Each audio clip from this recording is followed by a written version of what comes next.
লম্বা বিরতির পর আবারও বৈষ্টমী রকফেস্ট 2025 পুনরায় যাত্রা শুরু করেছে। বিস্তারিত থাকছে এবারের সেগমেন্টে। লম্বা বিরতির পর আবারও বৈষ্টমী রকফেস্ট 2025 পুনরায় যাত্রা শুরু করেছে।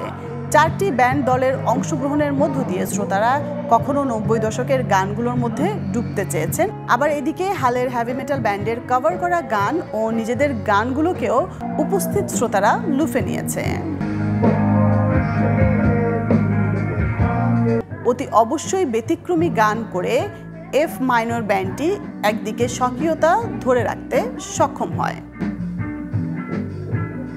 তবে সবকিছুকে ছাপিয়ে আলোচিত হার্ড রক জায়ান্ট খ্যাত গায়ক KHN বৈষ্টমী রকফেস্টে অংশ নিয়ে নিজের সক্ষমতা বুঝিয়ে দিয়েছেন।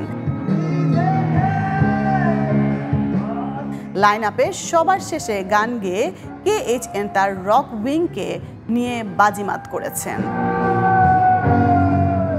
উদ্যোক্তা প্রশংসনীয়, সবসময় ভালো লাগে।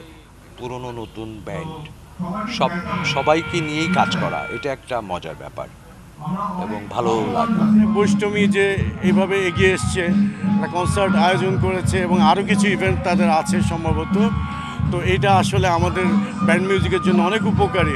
12 জুলাই আমাদের কনসার্ট আছে, সেখানে আমরা আশা করছি গডফেস্ট, আরসাল, নগর বাউল, KHNকে নিয়ে আমরা সেই আশাটা সম্পূর্ণ করব। সারা বিশ্বে যখন যুদ্ধের দামামা বাজছে, দেশের অর্থনৈতিক সামাজিক অবস্থা খুব একটা ভালো নয়। আমরা চেষ্টা করেছি এবং সামনেও চেষ্টা করব বৈষ্টমীর সাথে এই আয়োজনটির সাথে থাকার। এমন আয়োজনে বেশ উচ্ছ্বসিত ছিল উপস্থিত দর্শক।